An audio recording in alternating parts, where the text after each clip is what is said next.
Muito obrigada, Sra. Presidente.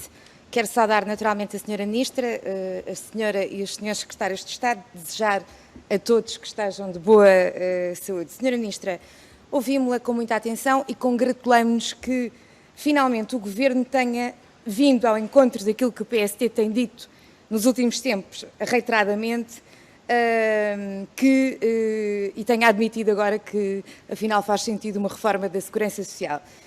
Eu perguntava-lhe, Sra. Ministra, quais são os termos dessa reforma? A Sra. Ministra anunciou aqui uma comissão, mas quais são os termos dessa reforma? E esta pergunta faz tanto ou mais sentido porque a Sra. Ministra terá dito que iria promover a revisão dos apoios, de todo o sistema dos apoios sociais e por isso mesmo, Sra. Ministra, nós gostaríamos de saber, desculpe, eu não estou a perceber. Muito bem, com certeza.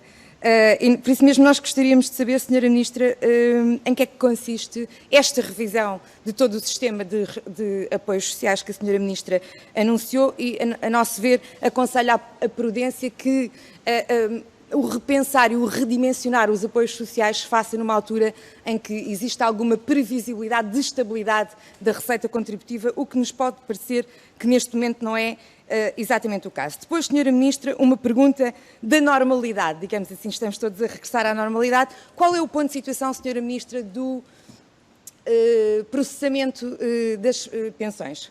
Como a Sra. Ministra disse, que durante este ano de 2020 esse processo regressaria também à normalidade, nós já estamos a meio de 2020, o seu antecessor tinha anunciado para junho do ano anterior, portanto, a reposição normal dessa situação. Até a Sra. Secretária de Estado, de então, em julho de 2019, disse que em 4 ou 5 meses o assunto estava regularizado, não está, Sra. Ministra, e, portanto, gostaria que esclarecesse os portugueses qual é o ponto de situação do processamento destas pensões. E esta situação é urgente de resolver, como a Sra. Ministra saberá e bem, e daqui decorre outra injustiça que a Sra. Ministra também conhece e muito bem, e que é importante esclarecer. Por força do pagamento atrasado destas pensões, as pessoas que auferiam na totalidade essas pensões, de uma vez só, acabavam por ser tributadas de forma agravada em sede de IRS.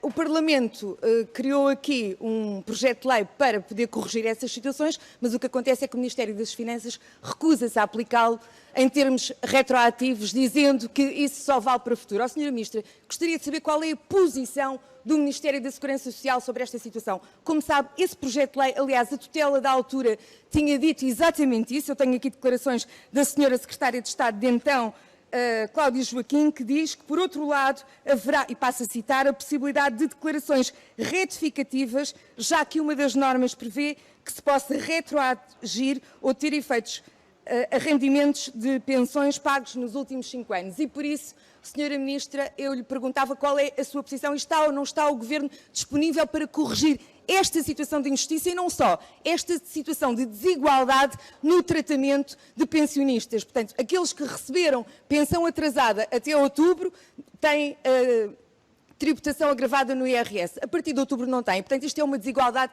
que o PSD considera inaceitável. Depois, Sra. Ministra, queria perguntar-lhe relativamente ao adicional do IMI para o Fundo de Estabilização Financeira da Segurança Social. Mais um ano que passa, que o valor transferido é apenas de 50 milhões, faltando transferir 82 milhões, semelhante àquilo que aconteceu nos anos anteriores. Aliás, vem o Tribunal de Contas dizer que em 2018 o valor transferido ficou aquém daquilo que deveria ter sido o transferido. E a minha pergunta é muito simples, uma vez que o seu antecessor, Sra. Ministra, comprometeu-se aqui no Parlamento que esses pagamentos seriam feitos devidamente. E eu pergunto se foram ou não foram feitos esses pagamentos, essas transferências do adicional do IMI, referente aos anos de 2017 e 2018. Disse.